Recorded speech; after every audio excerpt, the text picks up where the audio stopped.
Ολιβέρα, Στάμενιτς, Αποστολόπουλος. Θα κάνει το σούτ, την μπάλα out κοντά στο αριστερό δοκάρι. Δεν ήταν άσχημη η σκέψη του Αποστολόπουλου σε αυτήν την φάση. Τελεί για τον Κοστούλα. Κωστίνια.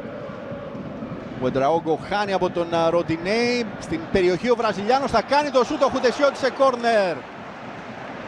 Άφησε το παιχνίδι να εξελιχθεί ο Παπαπέτρου σε αυτήν την φάση όπου ο Ροντινέι έκλεψε την μπάλα από τον Γουεντραόγκο. Στην συνέχεια ήταν αυτός που ολοκλήρωσε τη φάση.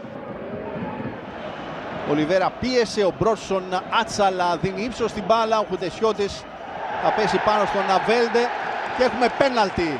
Πέναλτι για τον Ολυμπιακό στο 37 μετά την έξοδο του Λευτέρη Χουτεσιώτη που έπεψε πάνω στον Κρίστοφερ Βέλντε. Εδώ ο Νορβηγός, εδώ θα ξαναδούμε, προσπαθεί να καλύψει την μπάλα ο Νορβηγός. Βγαίνει ο Χουτεσιώτης, πέφτει πάνω στον αντίπαλό του και δείχνει την λευκή βούλα.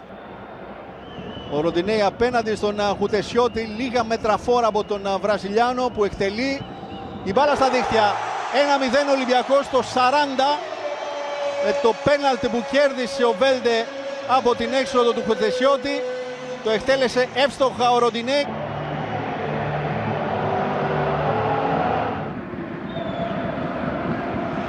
Κερδίζει ο Κωστίνια. Πάσα για τον Ολιβέρα που έχει όλο το χρόνο για να βγάλει την σέντρα. Είναι δυνατή. Ο Αποστολόπουλος μπαίνει στη φάση. Γεμίζει προς τον Κοστούλα που βρίσκει την μπάλα. Σου του Ροντινέι, μπάλα στο δοκάρι. Φοβερή ευκαιρία για τον Ολυμπιακό από το γέμισμα του Αποστολόπουλου. Η κεφαλιά του Κοστούλα. Ο Ροντινέι σουτάρει. Έχει μείνει να παρακολουθεί την μπάλα να καταλήγει στο οριζόντιο δοκάρι ο Χουτεσιώτης. Δεν μπορούσε να προλάβει. Μουζακίτης τώρα για τον Κωστίνια. Ποιος θα κάνει το σούτ, ο Χουτεσιώτης πέφτει, μαζεύει την μπάλα προλαβαίνοντας τον Μπάμπη Κοστούλα στο 60. Ο Ρέτσος βρίσκει την μπάλα, ο Μουζακίτης γεμίζει προς τον Γιούμπελ Καμπί, ο οποίος κοντρολάρει, σουτάρει. 2-0 Ολυμπιακός με ένα εξαιρετικό γκολ με το αριστερό από τον Γιούμπελ Καμπί. Στο 74 άφησε τον Μπρόρσον να μείνει στο έδαφος.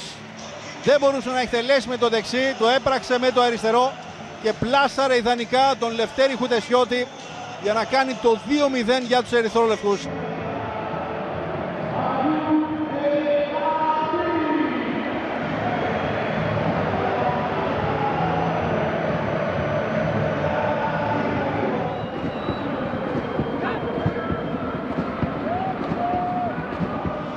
Δεν μπόρεσε να διώξει ο Μουζακίτης, ο Βάρντα με τον Ορτέγκα να τον πιέζει. Επιμένει ο αρχηγός του Ατρόμητου, θα βγάλει και την σέντρα.